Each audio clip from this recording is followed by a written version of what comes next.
딥시크가 굉장히 혁신적인 걸 할 수 있었던 건 GPU를 많이 갖고 있었어요. 만장씩 5개 묶어가지고 되게 신기한 것들 막 도전해보면서 성공하는 거 채용하면 되는 거잖아요. 그런 환경이 필요합니다. 그렇게 해서 만들어진 모델 오픈소스로 상업적 용도 활용 가능하게 다 뿌리는 거예요. 한국 기업들한테 쓰시라. 그렇게 해야 경쟁력이 생기지 않나. 그래야지 종속도 회피 가능하지 않을까. 압권 시작하겠습니다. 요즘에 AI 뉴스 다들 보고 계신가요? 저는 잘 못 보겠더라고요. 내용이 어려워요. 너무 세상이 빨리 변해가지고 뭐가 뭔지 하나도 모르겠어갖고 저의 그 AI 과외 선생님을 모셔왔습니다. 네이버 클라우드의 하정우 센터장님을 모셨습니다. 안녕하십니까?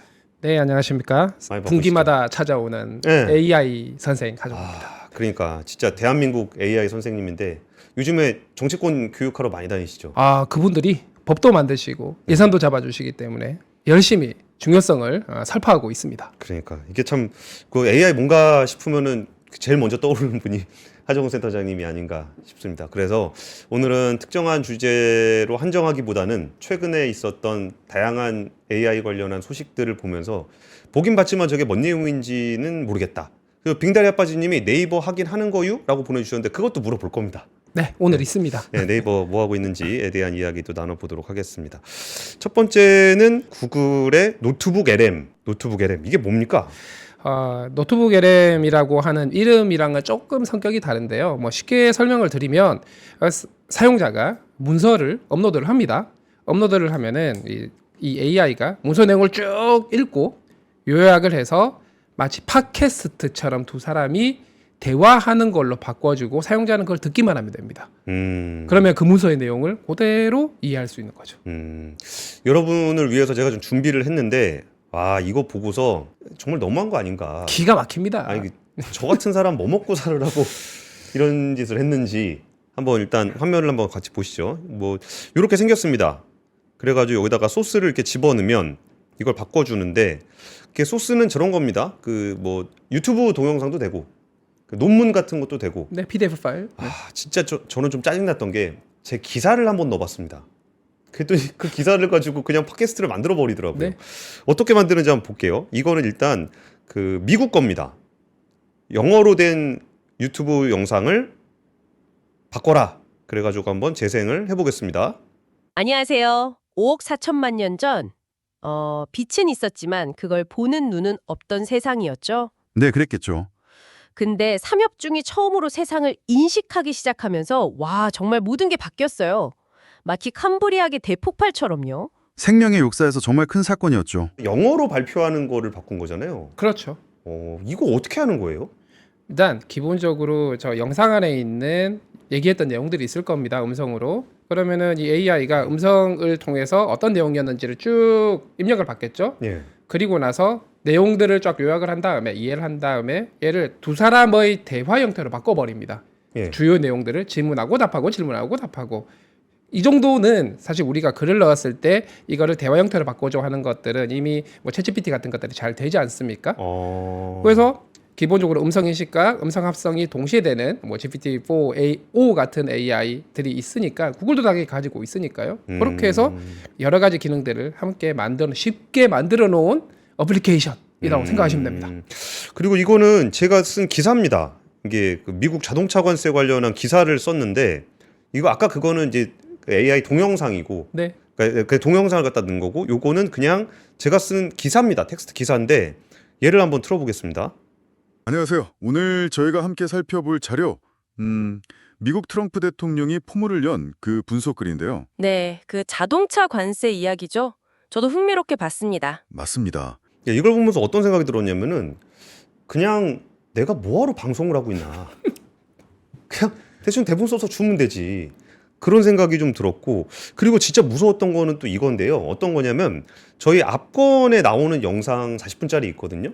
얘를 그냥 집어넣었어요. 네. 그랬더니 이렇게 바뀌었습니다. 오늘은 우리가 자주 이용하는 프랜차이즈 브랜드, 그 이면에 숨겨진 이야기에 좀 주목해 보려고 합니다. 네, 그 한국 피자헛 가맹점주 94분이 본사를 상대로 소송을 냈는데 최근 2심에서 법원이 약 210억 원을 돌려주라고 판결하면서 파정이 상당합니다. 그러니까 이 부분이 제가 예를 들어서 네. 진짜 막 인기 있는 유튜브 영상을 이런 식으로 바꿔갖고 제가 유튜브 채널 만들면 어떻게 되는 거예요?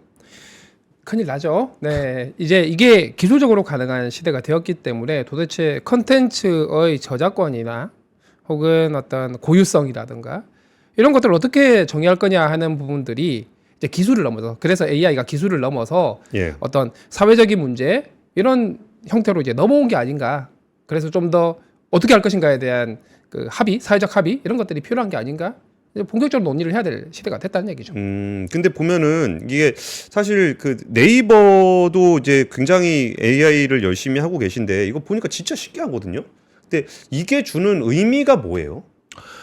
사실 이게 산업계, 기술적으로나 산업적으로나. 네, 일단 노트북 LM이 제공하고 있는 이런 놀라운 기능들이라고 하는 게 현재 나와 있는 그 생성형 AI들이 굉장히 잘 할 수 있는 기능들을 소위 말하는 UX라고 얘기를 하죠. 사용자 경험이란 걸 극대화를 해 놓은 겁니다.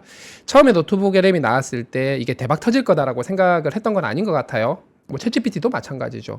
그런데 이 생성형 AI가 사람들을 굉장히 관심을 받게 하고 또 비즈니스 모델이 될 정도로 어플리케이션이 만들어질 수 있다라는 사례로서 하나씩 더 추가되는 게 의미가 있다고 생각을 하는 거죠. 그러면은 이 비슷한 어플리케이션들이 우리가 생성형 AI를 통한 뭐 캠브리아기 이렇게 얘기를 하는데 예. 사람들이 어떤 아이디어를 가지고 어떤 기획력을 가지고 이 기능들을 극대화할 수 있는 거를 누가 먼저 만들어내느냐 이런 경쟁으로 이어질 수 있겠다라는 게 첫 번째 생각이고 예. 두 번째는 이런 케이스들이 많이 나오면 생성형 AI를 포함한 AI가 뭐 겨울이 오는 게 아닌가 하는 부분들에 대한 우려를 부식시킬 수 있을 거다. 저는 이렇게 보고 있습니다. 근데 이게요, 그 노트북 LM 아까 설명 주신 거 보면은 그러니까 내용 요약하고 번역하고 그걸로 목소리 만들어내는 거 자체는 뭐 그렇게까지 새롭다는 생각은 안 들었는데 그러면서도 이게 와 이거 좀 재밌는데? 그러니까 뭔가 소비자들한테 다가가는 느낌이 그런 좀 거죠. 있었던 것 그런 같아요. 거죠. 예. 그 네이버는 이런 거 왜 못합니까? 못한다기보다는요. 예, 예. 기술적으로는 다 들고 있죠. 그런데 우리가 콜럼버스 달걀 세우기랑도 비슷한 것 같고요.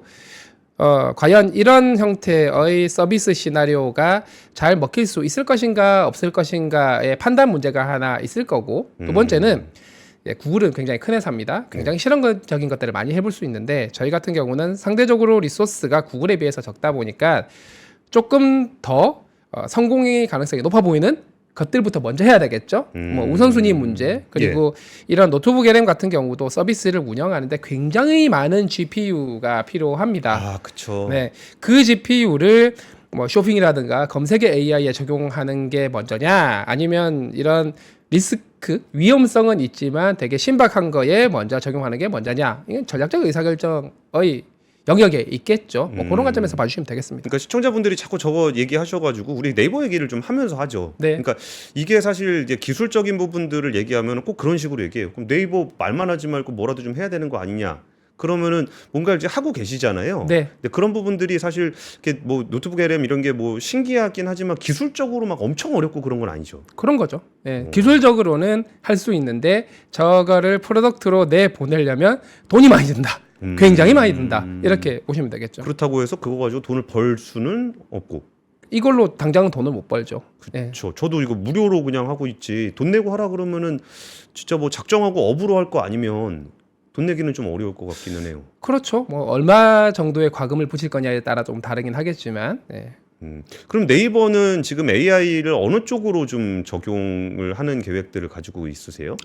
작년 저희가 11월 달에 단이라고 하는 저희 내부 컨퍼런스죠. 거기서 발표를 했던 것처럼 네이버가 한 200여 개가 넘는 일상생활의 서비스들이 있지 않습니까? 뭐 쇼핑도 있고 블로그도 있고 여러 가지 컨텐츠도 있고 뉴스도 있고 여기에 생성형 AI, 뭐 하이퍼클로버 X를 붙여서 사용자들의 사용성을 높인다거나 혹은 커머스에 있는 중소상공인 분들이 쇼핑을 영위를 하는데 거기에 되게 편리한 사용 툴이죠. 뭐 이런 문구를 만들어 준다라든가 혹은 24시간 고객들을 대응하는 FAQ에 가까운 챗봇 이런 것들 이런 것들의 도구로서 많이 적용을 하는 게 기본이고요. 그게 소위 말하는 온 서비스 AI라고 하는 그런 것들이고 또 한 꼭지는 네이버 클라우드가 중심으로 하는 엔터프라이즈용이죠. 각 기업들이 생성형 AI를 도구로 도입하면은 생산성이 좋아진다라는 것들은 너무나 널리 알려져 있지 않습니까? 뭐 세일즈포스에서도 뭐 에이전트 만들어서 뭐 하고 있고요. 그리고 뭐 구글도 마찬가지고 마이크로소프트도 마찬가지고 굉장히 많이 B2B 사업을 하고 있는데 저희도 마찬가지로 B2B를 통해서 저희의 뭐 하이퍼클로버 X를 약간 좀 보안이 강화된 형태로 해서 저희 뭐 한국은행에도 들어가고 한수원이죠. 그 원자력 발전 다 커버하는 한수원에도 들어가고 큰 데는 약간 그런 데고 좀 작은 기업들 같은 경우에도 공공기관이라든가 좀 작은 기업들의 저희 모델을 생산성 도구로 제공을 하고 있습니다. 아, 그게 아무래도 B2B로 하다 보니까 사용자들이 일반인들이 사용해 본 적이 별로 없어서 이게 잘 안 보이는 걸 수도 있겠네요. 네, 저희가 클로버 X라고 하는 챗GPT 형태로 누구나 쓸 수 있는 최대 형태의 서비스가 있긴 한데요. 여기도 마찬가지 저희가 공격적으로 메시지를 많이 드리지 못하는 이유는 사용자들이 엄청 많이 들어오면 GPU가 많이 필요합니다. 그런 부담이 좀 있다 보니까 말씀은 드리는데 공격적으로 프로모션을 하고 있지는 않은 상황 정도로 봐주시면 될 것 같습니다. 그러니까 저도 취재하면서 느끼는 게 좀 그런 게 있는 것 같아요. 이게 진짜 뭐 이런저런 서비스를 내놓는 것 자체가 문제는 아닌데 정말 많은 사람들이 와서 했을 때 이게 가성비가 잘 안 나온다는 거잖아요. 네. 비즈니스가. 네. 근데 그게 만약에 뭐 오픈 AI나 이제 구글 같이 큰 회사들은 돈이 많으니까 그렇죠. 일단 뭐 이게 뭐 손해를 보더라도 하게 되는 건데 그런 부분에서 좀 우리나라 기업들이 그거를 이렇게 만들고는 있지만 이게 비즈니스가 어려워서 좀 보여주지 않아서 우리가 좀 상대적으로 관심이 덜한 게 아닌가 싶은데 이번에 그 오픈 소스 공개하신 거 네. 그거는 어떤 맥락이에요? 예, 사실 많은 업계 분들이 네이버 언제 오픈소스 하냐, 엘모 사는 모델 오픈소스 딱 해가지고 쓸 수 있게 해줬는데 여기는 익명 안 하나요? 익명 안 합니다. 좋네요. LG AI 연구원은 엑사원 3.5 이런 것들을 공개하는데 사실 이런 요구들이 많이 있었고 회사 내부에서도 오픈소스가 필요합니다라고 말씀을 많이 드리고 있었는데요. 이제 드디어 오픈소스를 했습니다. 의장님 복귀하고 나서. 자, 이 오픈소스화를 한 이유는 저희가 이번에 허깅 페이스를 통해서 공개를 한 모델들이 멀티모달, 국내에선 최초입니다.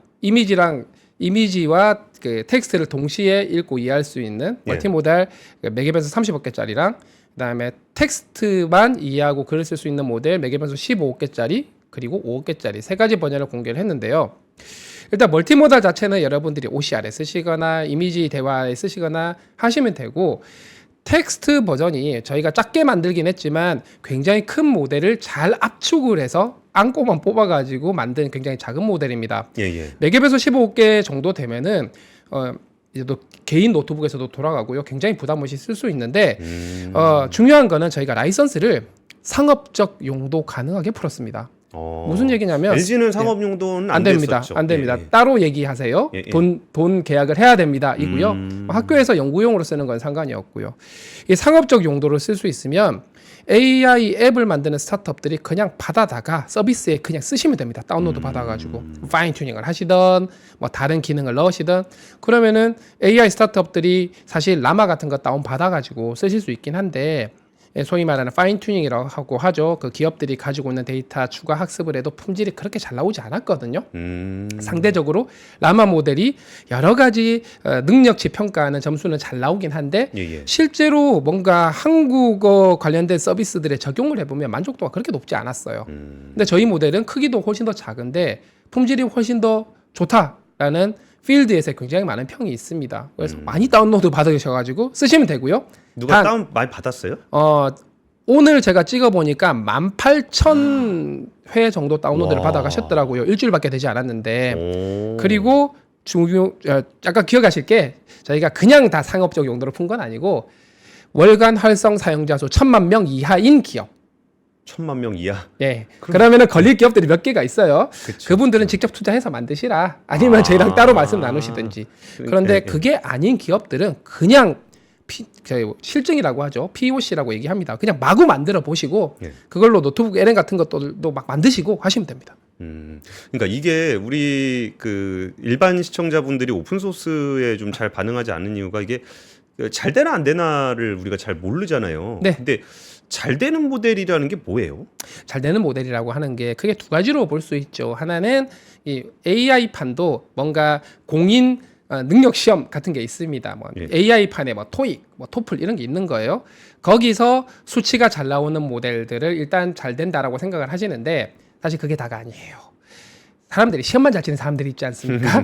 그쵸. 그래서 실제 모델을 다운로드 봐가지고 직접 입력이란 것도 좀 해보고 입력을 하면 뭔가 글을 써주겠죠. 그 글이 얼마만큼 내가 의도했던 대로 잘 만들어지는지 혹은 내가 AI 모델을 가지고 뭔가 적용하고 싶은 어떤 과업이나 풀고 싶은 문제가 있을 거예요. 우리 예, 예. 회사에서 풀어야 되는 문제 혹은 우리 회사에서 만들어야 되는 어떤 회사 내부의 그 검색 시스템이란 게 있다고 칠게요. 예, 혹은 예. 회사 내부에 뭐 뇌규 같은 게 있어서 물어보면 답하는 거 이런 데다 적용을 해봤을 때 정말 나의 만족도 혹은 우리 회사의 만족도 기준을 충족시키느냐? 충족시키면 좋은 모델인 거예요. 품질이 좋은 모델. 그런데 이 능력 평가는 좋은데 실제 적용을 해봤더니 이상한 모델들이 상당히 많았던 거예요. 그러면 네이버의 오픈 소스 모델이 만족도가 높다라는 거는 어떤 특징이 있는 거예요? 실제 아무래도 국내 분들이 많이 다운로드 받았겠죠. 주로 라마 같은 모델을 다운로드 받아서 좀 많이 어려워하셨던 분들이 네이버가 일단 오픈소스를 했다고 하니까 그리고 잘한다고 하니까 한번 받아서 써볼까? 사실 기대가 높지 않았던 분들이 굉장히 많으십니다. 크기도 매개 변수 15개 정도면 예. 라마가 제일 작은 게 30억 개 정도거든요. 반밖에 안 되니까 큰 기대를 안 했는데 실제로 라마 붙여놨던 거를 저희 거를 바꿔서 끼워봤더니 훨씬 더 글을 잘 만들어낸다라는 거예요. 답도 정확하게 내뱉고 그게 가능했던 게 기본적으로 글 쓰는 AI는 제일 먼저 하는 일이 사전부터 만듭니다. 사전에 있는 단어 같은 것들을 하나씩 끄집어내 와서 채워간단 말이죠. 예, 예. 근데 라마는 기본적으로 이 사전을 처음에 만들 때 영어 최적화. 한국어는 약간 부실하게 사전이 만들어져 있어요. 똑같은 사전 크기라도. 예, 예. 근데 저희 모델 같은 경우 하이퍼클로버 X 같은 경우는 사전이 한국어에 훨씬 더 최적화가 되어 있어요. 즉 완전히 완성된 단어나 표현 같은 것들이 단어 하나 토큰이라고 하죠. 거기 하나하나 매핑을 하기 때문에 훨씬 쓴 글의 품질이 좋은 거예요.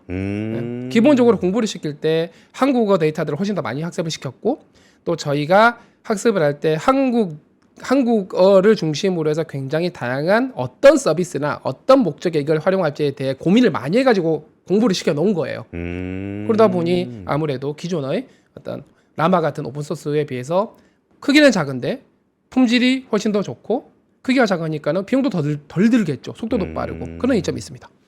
예, 알겠습니다. 이게 지금 하이퍼엑셀이라는 반도체 회사가 이 오픈 소스 모델을 돌린 건데 이거를 돌려보니까 여기서 질문을 했을 때 내 소개를 부탁해라고 하니까 이게 쭉 나와요.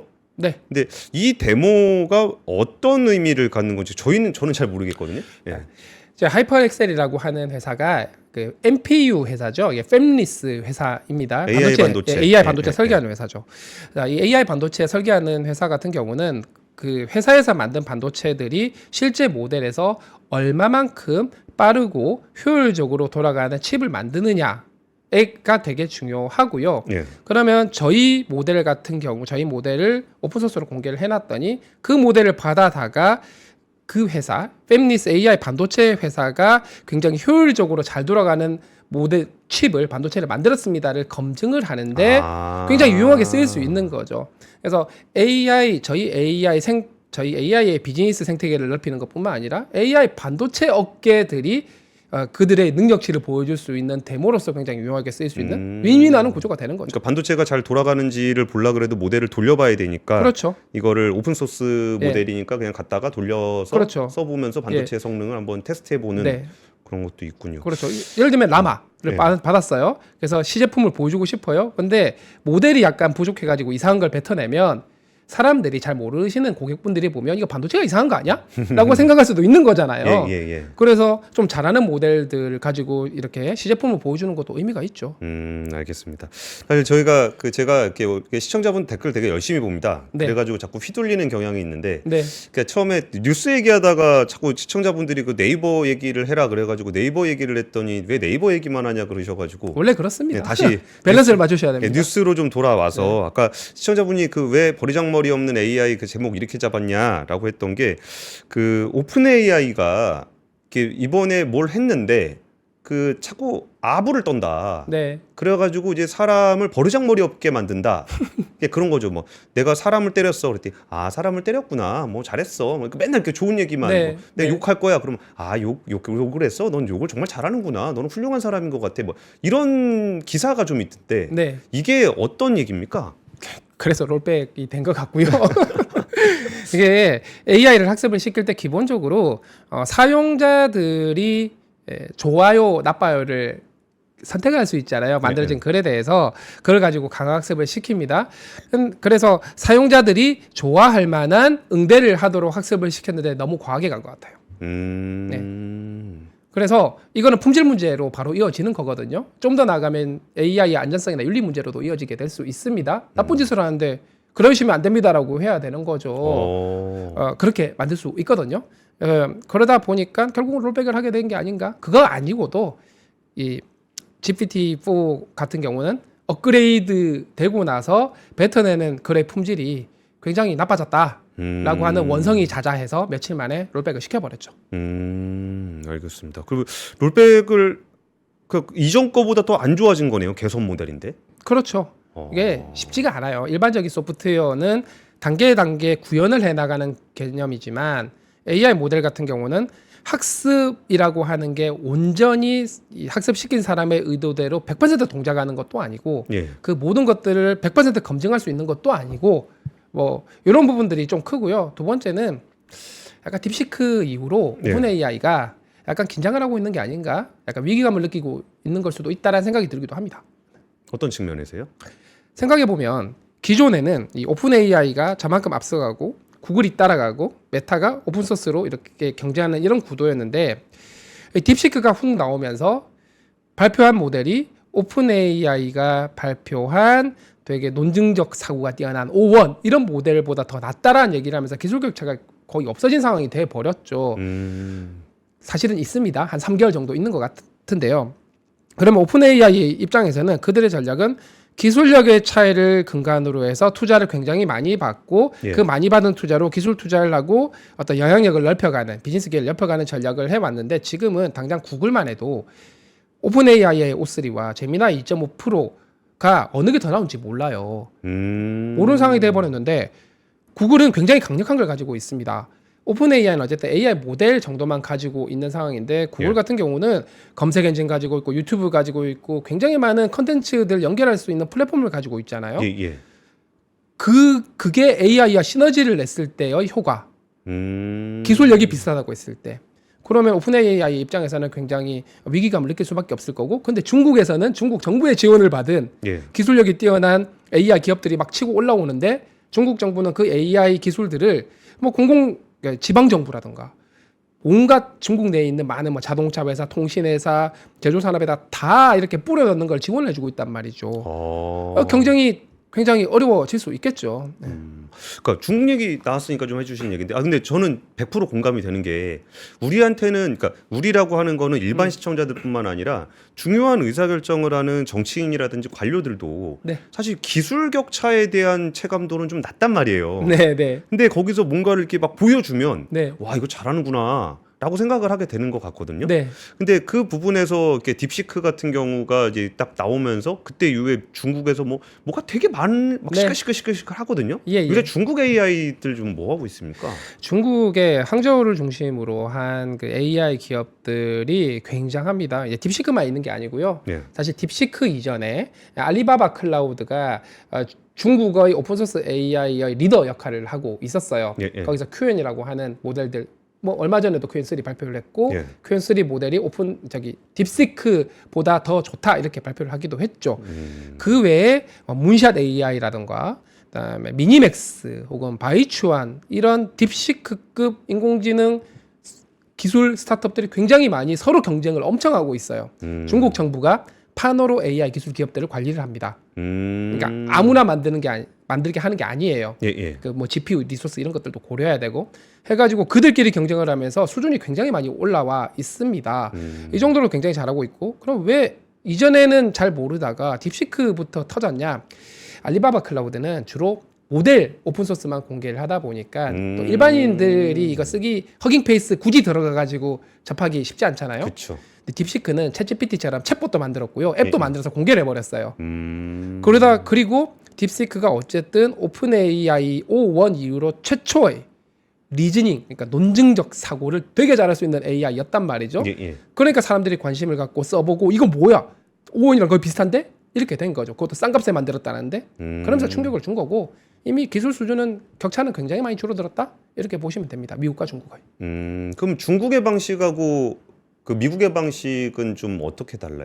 미국은 철저하게 기업들 중심으로 하고 있죠. 기업들의 투자, 민간 중심으로 그들 간의 경쟁으로 흘러가고 있는데 중국은 민간 경쟁도 하지만 그 큰 틀에서의 컨트롤을 중국 정부가 합니다. 필요한 데이터, 필요한 자본, 필요한 GPU, 필요한 컴퓨팅 인프라. 왜냐하면 지금 GPU 수출 수입이 힘들죠. 예. 그래서 이것도 전략을 짠 게 화웨이. 예. 화웨이가 AI 반도체 기술 수준이 굉장히 많이 올라왔어요. 최근에 바이두에서 원래 바이두가 전 세계에서 두 번째로 초거대 AI를 발표한 그 회사입니다. 저희보다 2주 먼저 발표를 했어요. 그래요?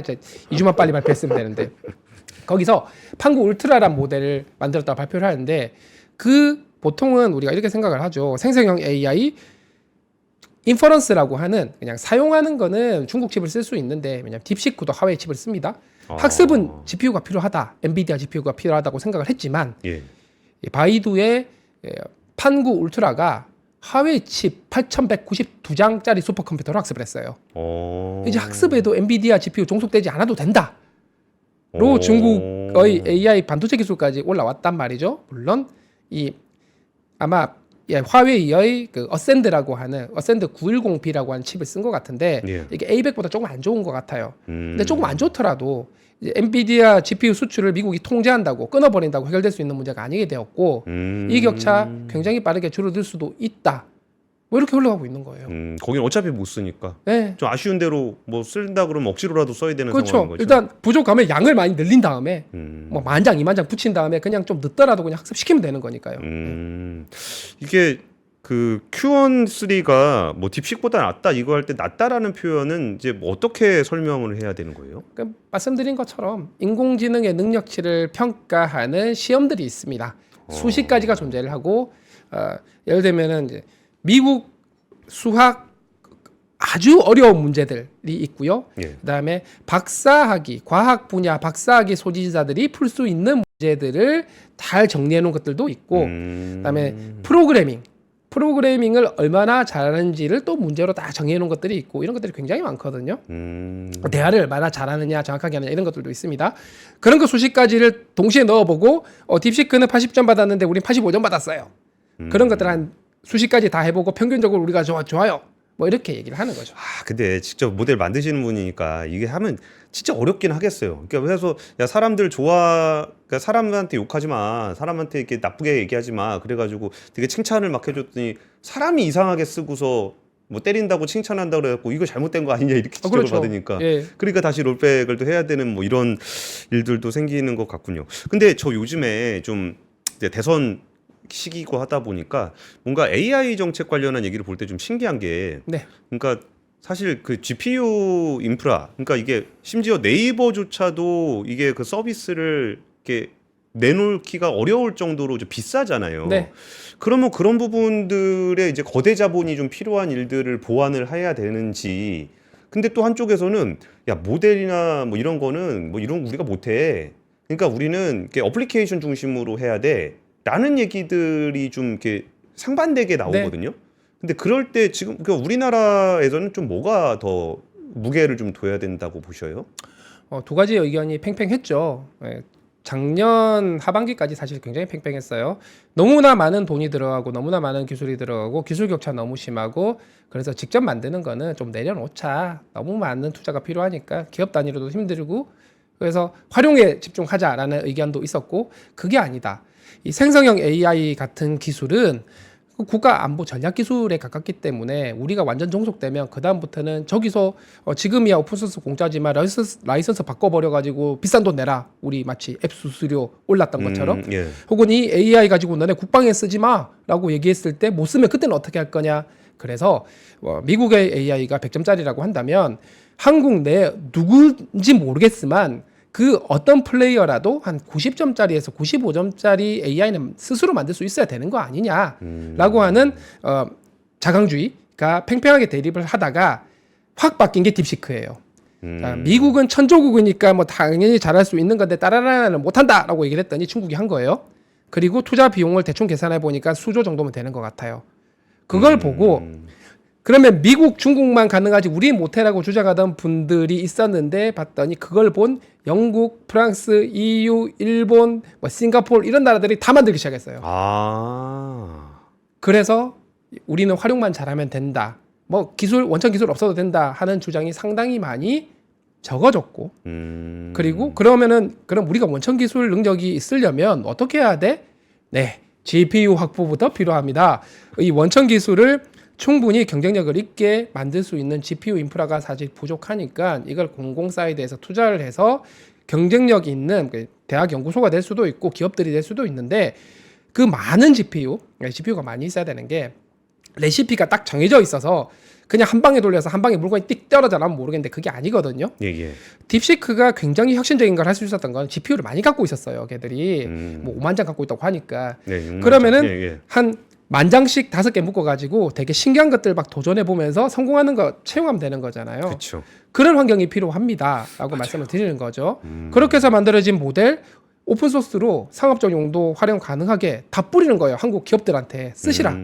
그렇게 해야 경쟁력이 생기지 않나. 그래야지 종속도 회피 가능하지 않을까. 뭐 이런 얘기들이 조금 더 우세하죠 요즘은. 그러니까 저도 그 부분을 굉장히 동의하는데, 그러니까 GPU 인프라가 좀 있어야 뭐 대학교나 뭐 스타트업들도 자기가 좀 뭔가 해보고 싶은데 네. GPU가 없으면 해볼 수가 없잖아요. 네. 그러니까 해봐야 그 중에 뭔가 대박이 나올 수도 있고 그렇죠. 아니면 쪽박이 나올 수도 있고. 근데 GPU가 많이 필요하다라는 얘기가 좀 감이 잘 안 오거든요. 네. 도대체 얼마나 필요하다라는 거예요? 이게 다다익선인데 지금 XAI가 그록3 만들 때 20만 장을 한꺼번에 연결해서 썼다고 얘기를 하죠. 20만 장. 20만 장을 H100 아마 20만 장을 네트워크로 다 연결해서 슈퍼컴퓨터를 만들었다고 알려져 있어요. 한국에 있는 거 다 합치면 몇 개나 있습니까? 거기서 공 하나 떼면 얼추 맞을까요? 2만 H100 개? 기준? 2만 개? 그 정도는 될 것 같아요. 2만 개도 없는 거 아니에요? 가기부 장관이 뭐 올해 안에 2만 개 확보해 그러니까 보겠다. 기업들이 가지고 있는 파편화된 것들을 아. 다 모으면 이제 저희 회사가 가지고 있는 분량도 있을 거잖아요. 네. 그래서 2023년 기준으로는 2,000장보다 적었는데 뭐 네. 2024년, 25년 넘어오면서 또 구입했던 게 있으니까 그거보다는 저는 많을 거라고 생각을 해요. 들은 얘기를 추정을 해보면. 네. 근데 문제는 다 파편화돼 있잖아요. 모아서 그죠? 한 곳에 다 모으고 인피니밴드라고 하는 굉장히 빠른 네트워크로 서버들을 다 연결을 해놔야 굉장히 강력한 AI 모델을 만들 수 있습니다. 파편화되어 있으면 사실 의미가 좀 많이 퇴색하죠. 당장 저희가 아마 국내에서 가장 많은 H100 GPU를 가지고 있다고 하더라도 그 중에 상당수는 서비스에 써야 하거든요. 서비스에 쓰면 학습에 쓸 수가 없죠. 그렇죠. 이런 어려움이 있습니다. 한 장에 5천만 원씩 해가지고. 네. 그러니까 큰 모델 하나 돌리려면 몇 장 정도 있어야 돼요? 최근 나온 뭐 딥시크 수준의 모델 만들려면 최소 4,000장 혹은 8,000장 정도를 하나에 엮어야 돼요. 하나의 하나의 슈퍼컴퓨터로. 예. 그러면 서버가 한 대에 8장이 들어가니까 서버 500대를 한꺼번에 엮어야 뭐 딥시크 같은 모델을 한 달 내로 만들어낼 수 있는 거죠. 그러니까 서버 몇 개가 있어야 된다고요? 서버 500대가 4,000장이죠. 1,000대면 이제 8,000장 정도 되겠죠. 근데 서버 한 대 뭐 서버 500대만 해도 2,500억인데요? 거기에 네트워크 비용 들어갈 거고 그리고 운영비 들어갈 거고 그래서 액수가 그렇게 크니까 단일 기업 혼자서 투자해가지고 하기가 어려운 거예요. 뭐 구글 하겠죠. 오픈 AI도 할 수 있습니다. 그러니까 하나 돌리기 위해서 필요한 게 한 500대 된다 그러면은 네. 그것만 2,500억이면 그 2,500억짜리 하고 내가 쓸 때 2,500억이면 그렇죠. 딴 사람 쓰면 걔도 2,500억, 쟤도 예, 2,500억 예. 이렇게 되는 거잖아요. 예. 그래서 조단위로 조 민간이랑 공공 예산 투입해서 초대형 컴퓨팅 센터 만들고 거기서 진짜 선수들이 그래도 만들어 본 경험들이 있는 회사들이 있지 않습니까? 예, 저희도 그렇고 LG도 그렇고 들어와 가지고 그 경험 연끌 다 해가지고 엄청 좋은 모델을 만들어 보자. 어쨌든 이번에 LG도 리즈닝 모델 예. 추론 되게 잘하는 딥시크 같은 예. 발표했고 저희도 곧 나가고 그런 것들을 훨씬 더 많은 인프라가 있으면 더 잘 만들 수 있으니까 그런 인프라를 함께 구축을 해서 이제 정부랑 기업들이 원팀으로 한번 움직여 보자. 뭐 이런 말씀을 드리는 거죠. 알겠습니다. 근데 좀 아쉽긴 아쉽습니다. 이게 인공지능 경쟁이 시작된 지가 좀 됐는데 그 기간 동안 사실 이게 대규모, 그러니까 일종의 인프라 사업이잖아요. 그런 거는. 근데 인프라 사업은 사실 개별 기업 차원에서 하는 것보다는 정부가 좀 교통 정리를 해가면서 가는 게 좀 더 유리할 건데 이게 아직까지도 그게 안 돼가지고 이제 개별 기업에서 그냥 가지고 있다라는 게 좀 안타깝긴 합니다. 그리고 이제 예전에는 아예 가능성이 안 보였는데 이제 딥식을 필두로 네. 해가지고 여러 나라가 하고 있다는 얘기를 네. 들어보니까 우리도 이제라도 좀 적극적으로 네. 뛰어야 되지 않을까 네. 싶습니다. 아, 그리고 예. 드리고 싶은 말씀이 있는데 예. 왜 기업을 밀어줘야 되느냐라고 반대하시는 분들이 계세요. 아, 그래서 그래요? 이렇게 만든 모델을 그 기업만 쓰는 게 아니고요. 그렇게 만든 모델을 AI 스타트업들이나 연구진들이 그냥 쓸 수 있게 다 풀어버려요. 풀어버리게 되면 어차피 만들 수 있는 능력을 가진 기업은 소수밖에 없거든요. 그렇죠. 그들의 어떤 역량을 공공을 위해서 생태계 전체를 위해서 활용한다는 개념으로 보면 이런 문제는 희석될 수 있죠. 알겠습니다. 사실 그 AI 관련 뉴스들이 저희가 꼭지가 더 있었는데 지금 시간이 다 돼가지고 그 다음 분기에 한 번 더 네. 업데이트를 좀 부탁드리면서 시간이 잘 가네요. 야, 너무 빨리 가네요. 하정우 센터장님과 함께했습니다. 지금까지 악건이었습니다. 여름에 찾아뵙겠습니다.